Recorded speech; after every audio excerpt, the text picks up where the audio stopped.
Olá, minha amiga, olá, meu amigo do canal Raciocínios Espíritas. Tudo tranquilo?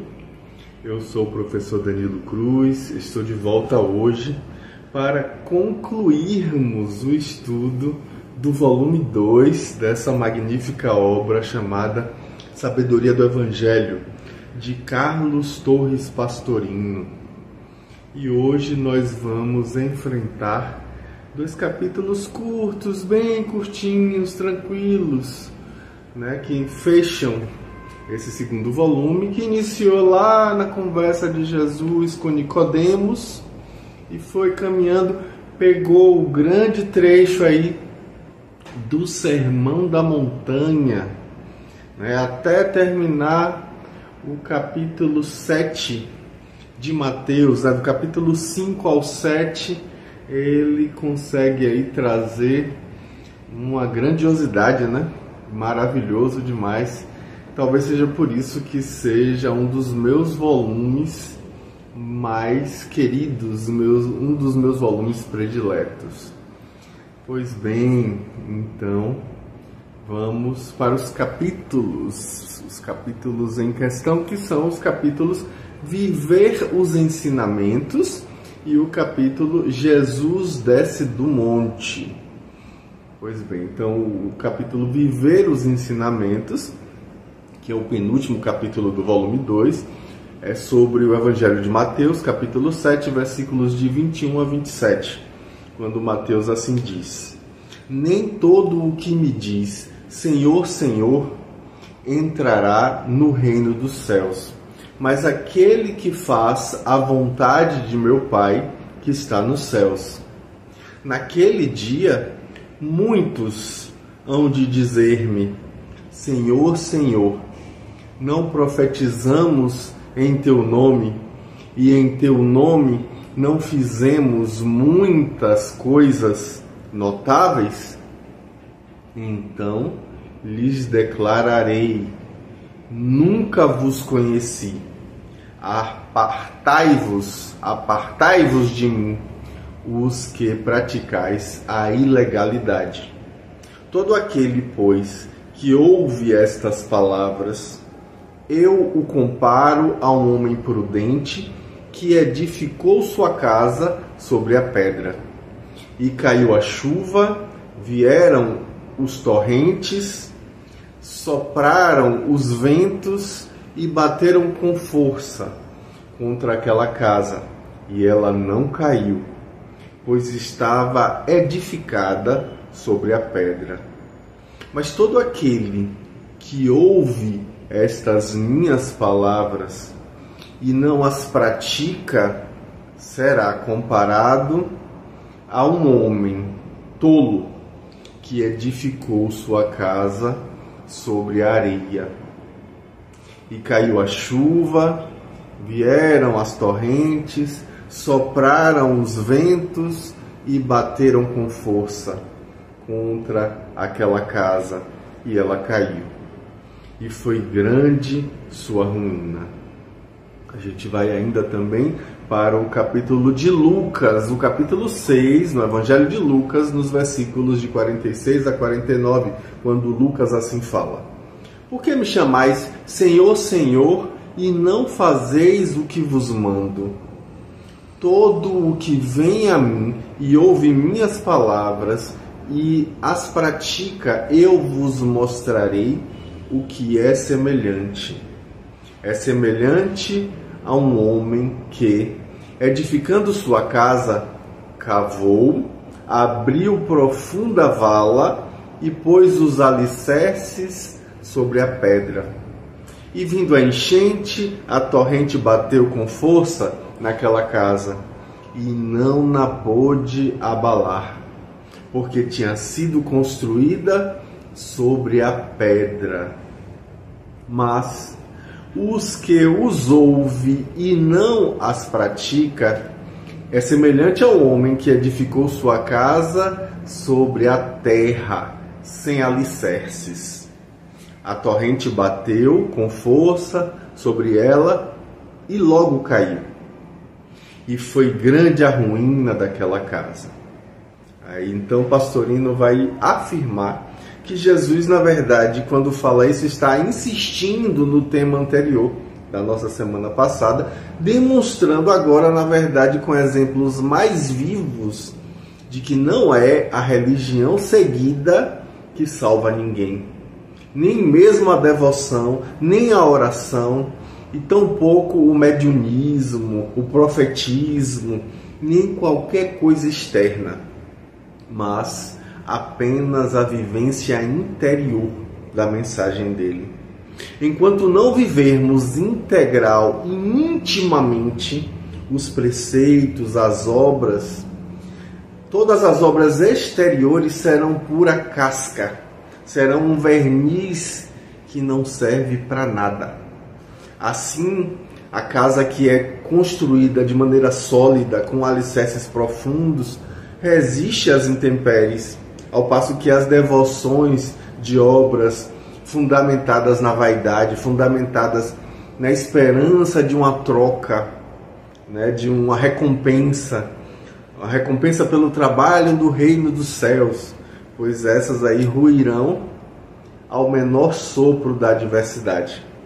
Então o Pastorino vai afirmar que a fé baseada nos homens esboroa-se quando esses homens cometem um deslize.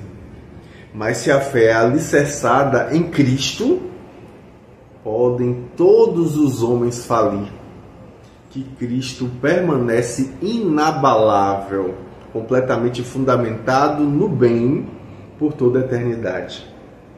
Então, aí é que Pastorino resgata a noção de individualidade de espírito imortal, que não sabe nada para que valem as preces, as devoções, as ações taumatúrgicas, o mediunismo curador ou qualquer outro tipo de mediunismo, se não for baseado no cumprimento integral da vontade do Pai, se não for baseado na obediência espontânea e alegre, que é natural e jubilosa a todos os ensinamentos e preceitos, se não forem fundamentados no amor, na humildade, não serve para nada. Então aí Pastorino vai dizer que quem assim não vive está construindo sua evolução sobre areia, sem alicerces, ou seja, sobre os átomos da matéria transitória, sobre a personalidade que é passageira, sobre o ego. E, em sobrevindo à morte, tudo estará perdido porque fica na matéria. Mas a construção é permanente, perene, se ela for alicerçada na rocha do coração, unido ao Cristo interno, que na verdade habita em nós, né? Que é nosso eu real, é nossa centelha divina, é nosso self, é nosso espírito imortal, que somos nós. Então, só a construção fundamentada no Cristo interno é que será sólida e, portanto, eterna. Nada abalará isso. E aí Pastorino diz que, com efeito, tudo que possa nos ocorrer de fora só atinge a nossa personalidade, quer no intelecto, quer nas emoções, quer nas sensações, quer na matéria. Mas o eu profundo, que é o Cristo, é o self interno, né? Esse é inatingível. Nada de fora atinge, nada de fora fere, nada de fora magoa, nada de fora diminui. Por isso a gente tem uma imparcialidade exterior de todos os que conseguiram vivenciar o encontro permanente divino. Casa construída sobre a rocha que é o Cristo. Todas as vezes que nós sofremos, quando alguma coisa acontece, com isso a gente demonstra que na verdade ainda vive na personalidade. Se alguém nos bate, se alguém nos fere, se alguém nos mata, é apenas atingido um veículo que nos foi temporariamente emprestado. Porque o nosso eu profundo jamais é alcançado quando nos magoam, quando nos ofendem, quando nos caluniam. É apenas alcançado ali um veículo que nos foi temporariamente emprestado, como aponta Pastorino. O nosso eu profundo jamais é atingido. O verdadeiro eu, aponta Pastorino, é inatingível por qualquer ação externa.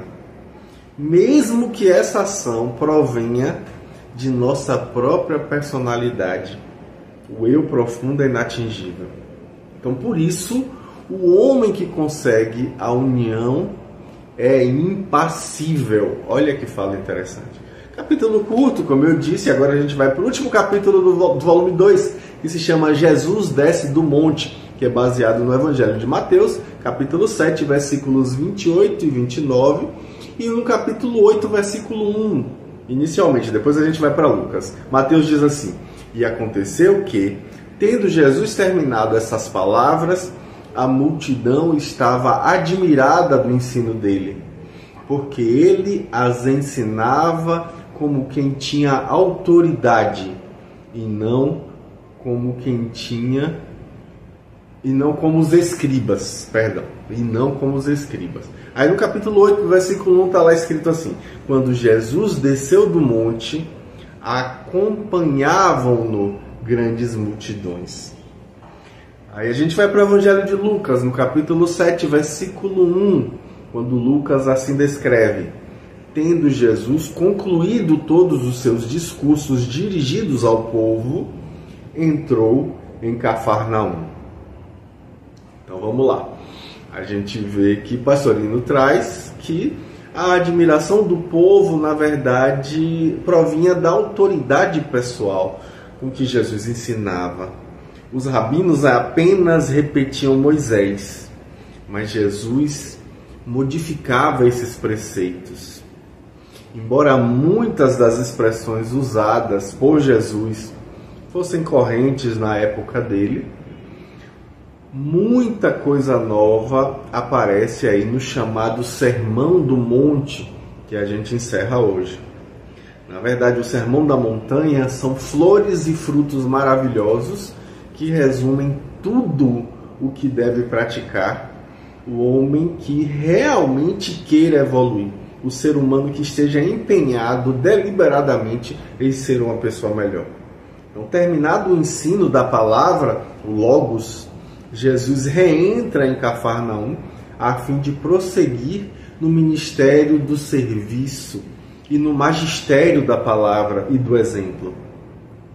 A gente vê que existe uma distinção assinalada ali por Mateus, que é exatamente a diferença existente entre o ensino dado pela personalidade, que é a transitória, como a gente tem falado, né, que é o ego, que na verdade é uma repetição do que os mestres ensinaram, e o ensino que é ministrado pela individualidade, ou seja, é feito com a autoridade de quem bebe diretamente da fonte divina, de quem vivencia o encontro místico em si.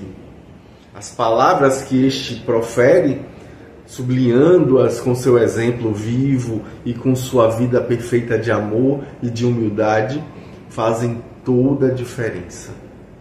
Aí a gente vê que Jesus, na verdade, está empenhado de exemplo vivencial. É aquela história, né? Só faz sentido se for sentido. Ou seja, vai ser vívido porque é vivido. Aí é que a gente percebe, né, como Jesus tem autoridade para falar, porque ele vivencia de verdade. Hoje, mais curtinho, concluímos o segundo volume do maravilhoso texto Sabedoria do Evangelho, essa obra magnânima de Pastorino. Convido para que na próxima semana a gente prossiga o nosso estudo, iniciando o volume 3. Com fé em Deus, estaremos aqui na próxima semana. Um grande abraço e até lá. Tchau, tchau.